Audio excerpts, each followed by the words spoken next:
O nosso assunto hoje são as estabilidades que o empregado tem no emprego. O que em tese quer dizer, eu não posso demitir. Se eu demitir, terei que indenizar aqueles períodos de estabilidade. E o trabalhador, a trabalhadora, tem várias situações que adquire estabilidade. A primeira, se ele tiver um acidente de trabalho, ele retorna e ele tem 1 ano de estabilidade. Acidente de trabalho não é afastamento por doença. Ele teve um acidente, de repente quebrou o braço e o médico o colocou, foi caracterizado o acidente porque ele sofreu um acidente no desenrolar, no desempenho do trabalho dele, apesar que não é só ele ter o acidente no local.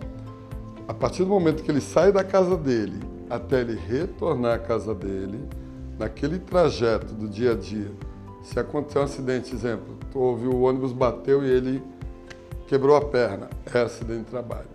Então, no acidente de trabalho, a contar da data de retorno ao trabalho, ele tem 1 ano de estabilidade. Ok. Depois nós vamos ver se eu demitir a pessoa como fica. A mulher, a empregada doméstica, engravidou. Ela tem garantido todo o período de gestação mais 5 meses após o parto. Tá? Inclusive, nesses 5 meses após o parto, ela vai ter a licença maternidade de 4 meses, 120 dias. Quem vai pagar esses 120 dias é a Previdência Social, ou INSS. Mas pode ocorrer da empregada sofrer um aborto não criminoso, um aborto voluntário. Então, temos 2 situações. Se o aborto ocorreu até 5 meses e 30 dias, ela vai ter direito a 15 dias de estabilidade. Mas se ocorrer após 6 meses, ela vai ter primeiro direito a 120 dias de licença maternidade e, fora os 120 dias, que vão estar sobrepostos, ela tem 5 meses de estabilidade a contar da data de aborto. Vamos dar um exemplo? A empregada, no 8º mês, infelizmente, teve um aborto e foi no dia, como exemplo, no dia 10 de outubro de 2021, como exemplo.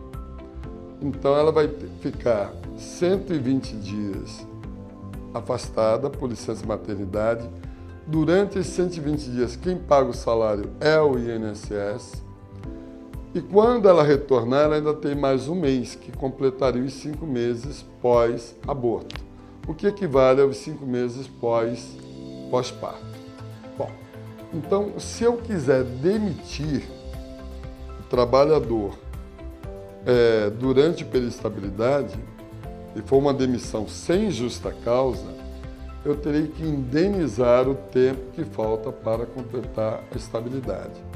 Se o trabalhador pede demissão, ou até uma demissão acordada, porque a demissão acordada, ou a demissão por acordo que nós chamamos, a iniciativa foi do trabalhador.